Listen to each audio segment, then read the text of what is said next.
Chào mừng các em đến với kênh Cô Giang Toán. Hôm nay cô hướng dẫn các em học sinh lớp 9 củng cố kiến thức và rèn kỹ năng giải bài tập.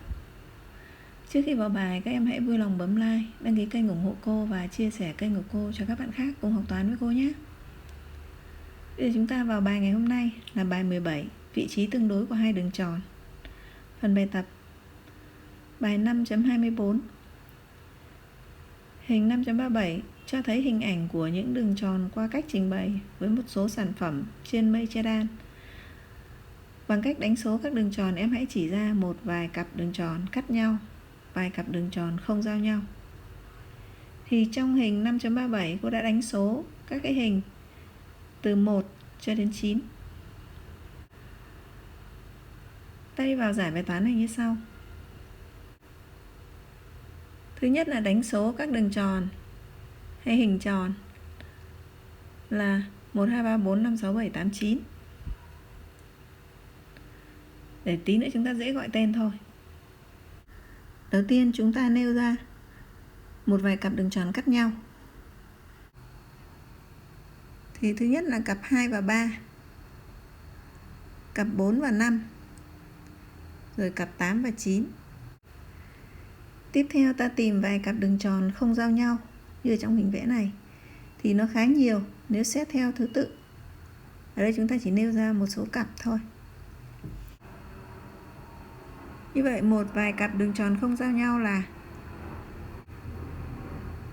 ta xét đường tròn số 1 với các đường tròn còn lại. Thì ta được cặp 1 và 2, cặp 1 và 3. Còn nhiều nhưng ta lấy chỉ hai ví dụ ở trong trường hợp cặp 1 ghép với các cái đường tròn khác thôi. Ta có thể ghép từ 1 tới 9 được nhé. Rồi nếu cô xét cái đường tròn thứ hai thì 2 và 4, 2 và 5.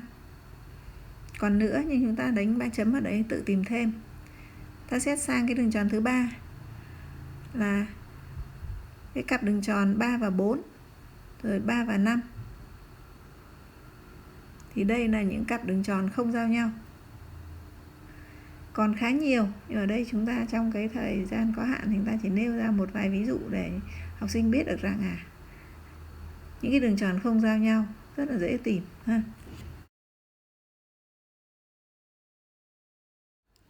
Chúng ta sang bài 5.25. Cho hai điểm O và O phẩy cách nhau một khoảng 5 cm. Mỗi đường tròn sau đây có vị trí tương đối như thế nào đối với đường tròn tâm O bán kính 3 cm? Câu hỏi A là đường tròn tâm O phẩy bán kính 3 cm. Câu hỏi B là đường tròn tâm O phẩy bán kính 1 cm. Và câu hỏi C là đường tròn tâm O phẩy bán kính là 8 cm. Vậy chúng ta vào giải bài toán này như sau. Để xác định vị trí tương đối của hai đường tròn thì chúng ta cần phải biết bán kính đường tròn, khoảng cách giữa hai tâm. Do đó ta gọi R lớn bằng 3 cm là bán kính của đường tròn tâm O. Chúng ta gọi R nhỏ là bán kính của đường tròn tâm là O phẩy. Thì ta có khoảng cách giữa hai tâm O phẩy bằng 5 cm. Giờ này bài đã cho. Từ đây chúng ta vào giải quyết các câu ABC của bài toán này như sau. Với câu A, ta có đường tròn tâm O phẩy bán kính 3 cm. Thì ta suy ra R nhỏ bằng 3 cm. Nên R lớn trừ đi R nhỏ thì bằng 3 trừ đi 3 bằng 0 cm. Còn R lớn cộng R nhỏ thì bằng 3 cộng 3 bằng 6 cm. Vì 5 lớn hơn 0 nhỏ hơn 6 nên ta suy ra O phẩy lớn hơn R lớn trừ đi R nhỏ và nhỏ hơn R lớn cộng với R nhỏ. Do đó hai đường tròn O và O phẩy cắt nhau, xảy ra cái bất đẳng thức tam giác. Ta sang phần B. Đường tròn tâm O phẩy bán kính 1 cm thì ta suy ra bán kính R nhỏ bằng 1 cm. Nên R lớn cộng R nhỏ sẽ bằng 3 cộng 1 và bằng 4 cm. Thì vì 5 lớn hơn 4 nên ta suy ra OO phẩy lớn hơn tổng R lớn cộng R nhỏ. Do đó ta kết luận là hai đường tròn O và O phẩy ở ngoài nhau. Ta sang câu C. Đường tròn tâm O phẩy bán kính 8 cm thì ta suy ra R nhỏ bằng 8 cm. Như vậy ta sẽ có được R nhỏ trừ R lớn thì bằng 8 trừ 3 bằng 5 cm. Còn O phẩy thì cũng bằng 5 cm. Như vậy từ hai điều này ta sẽ suy ra được R nhỏ trừ đi R lớn nó chính bằng O phẩy. Nên hai đường tròn tâm O và O phẩy tiếp xúc trong với nhau. Đường tròn tâm O bán kính 3 cm thì nằm trong đường tròn tâm O phẩy bán kính 8 cm.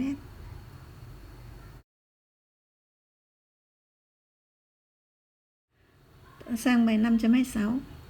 Cho 3 điểm O, A và O phẩy. Với mỗi trường hợp sau, hãy viết hệ thức giữa các độ dài O phẩy, OA, O phẩy A. Rồi xét xem hai đường tròn tâm O bán kính OA và đường tròn tâm O phẩy bán kính O phẩy A tiếp xúc trong hay tiếp xúc ngoài với nhau. Vẽ hình để khẳng định dự đoán của mình. Câu A, điểm A nằm giữa hai điểm O và O phẩy. Câu B là điểm O nằm giữa hai điểm A và O phẩy. Câu C là điểm O phẩy nằm giữa hai điểm A và O. Ta đi vào giải bài toán này. Ở câu A thì điểm A nằm giữa hai điểm O và O phẩy. Nên ta suy ra O phẩy sẽ bằng OA cộng với O phẩy A. Như vậy lúc này khoảng cách giữa hai tâm bằng tổng hai bán kính, cho nên ta suy ra đường tròn tâm O bán kính OA và đường tròn tâm O phẩy bán kính O phẩy A là hai đường tròn tiếp xúc ngoài với nhau tại điểm A. Chúng ta vẽ hình minh họa cho trường hợp A.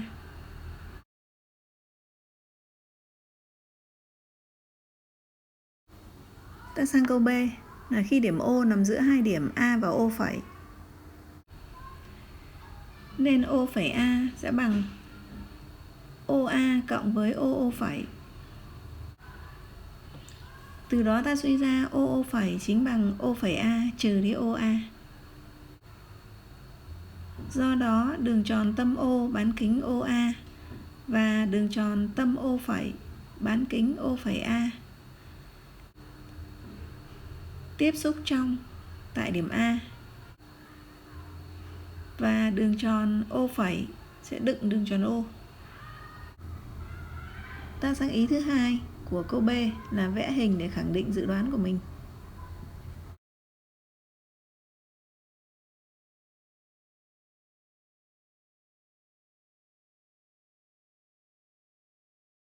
Như vậy ta đã vẽ đường tròn tâm O bán kính OA và đường tròn tâm O phẩy bán kính O phẩy A tiếp xúc trong tại điểm A.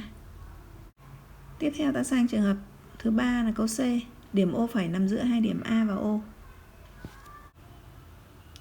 Nên OA bằng O phẩy cộng với O phẩy A. Từ đây ta suy ra O phẩy thì bằng OA trừ đi O phẩy A. Do đó đường tròn tâm O bán kính OA và đường tròn tâm O phẩy bán kính O phẩy A nó tiếp xúc trong tại điểm A. Và đường tròn O thì đựng đường tròn O phẩy. Ta vẽ hình để khẳng định dự đoán của mình.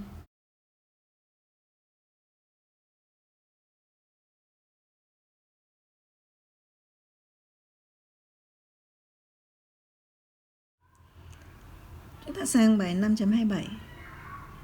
Cho hai đường tròn tâm O và đường tròn O phẩy tiếp xúc ngoài với nhau tại A. Một đường thẳng qua A cắt đường tròn O tại B và cắt đường tròn O phẩy tại điểm C. Chứng minh rằng OB song song với O phẩy C. Ta vào chuẩn bị và giải bài toán này.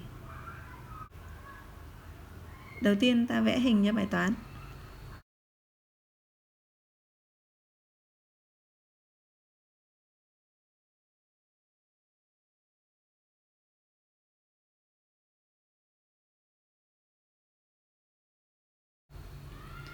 Bây giờ ta đi phân tích để tìm cách chứng minh OB song song với O phẩy C. Thì muốn chứng minh hai đường thẳng song song, chúng ta sẽ đi chứng minh nó có hai góc ở vị trí xoay trong bằng nhau. Tức là ta đi chứng minh góc B1 bằng góc C1 mà hai góc này ở vị trí xoay trong. Muốn chứng minh góc B1 bằng góc C1, chúng ta thông qua hai góc trung gian, đó là góc A1 và A2. Tức là ta chứng minh góc B1 bằng góc A1, góc A1 bằng góc A2 và góc A2 bằng góc C1. Ta đánh số trên hình vẽ. Góc B1 bằng góc A1 bởi vì cái tam giác OAB cân tại O. Tam giác này cân tại O bởi vì có OA bằng OB bằng bán kính R của đường tròn O. Còn góc A1 bằng góc A2 vì đây là hai góc đối đỉnh. Góc A2 bằng góc C1 bởi vì cái tam giác O phẩy AC nó cân tại O phẩy. Tam giác này cân bởi vì có O phẩy A bằng O phẩy C bằng bán kính R nhỏ. Do đó ta đi ghi lời chứng minh như sau. Ta gọi đường tròn tâm O bán kính R lớn và đường tròn tâm O phẩy bán kính R nhỏ tiếp xúc ngoài tại điểm A. Thì ta có OA bằng OB bằng bán kính R lớn. Nên suy ra tam giác OAB cân tại O. Từ đây ta lại suy ra góc B1 bằng góc A1. Ta gọi đây là điều số 1. Lại có góc A1 bằng góc A2. Ta gọi đây là điều số 2. Lý do hai góc này bằng nhau là vì đây là hai góc đối đỉnh. Mà O phẩy A bằng O phẩy C bằng bán kính R nhỏ. Nên ta suy ra cái tam giác O phẩy AC cân tại O phẩy. Từ đây ta suy ra góc A2 bằng góc C1 và đây gọi là điều số 3. Thì lúc này từ 1, 2 và 3 ta suy ra góc B1 bằng góc C1. Mà góc B1 và góc C1 là hai góc ở vị trí so với trong. Đối với OB và O phẩy C. Ở đây sửa giúp cô cái C này cô đánh nhầm là C phẩy nhé. Xóa dấu phẩy đi dùng của cái điểm C ấy. Do đó ta kết luận là vậy. OB song song với O phẩy C. Đây là điều phải chứng minh. Bài học hôm nay tạm dừng tại đây. Các em vui lòng bấm like, đăng ký kênh ủng hộ cô và chia sẻ kênh của cô cho các bạn khác cùng học toán với cô nhé. Cô thân ái chào các em.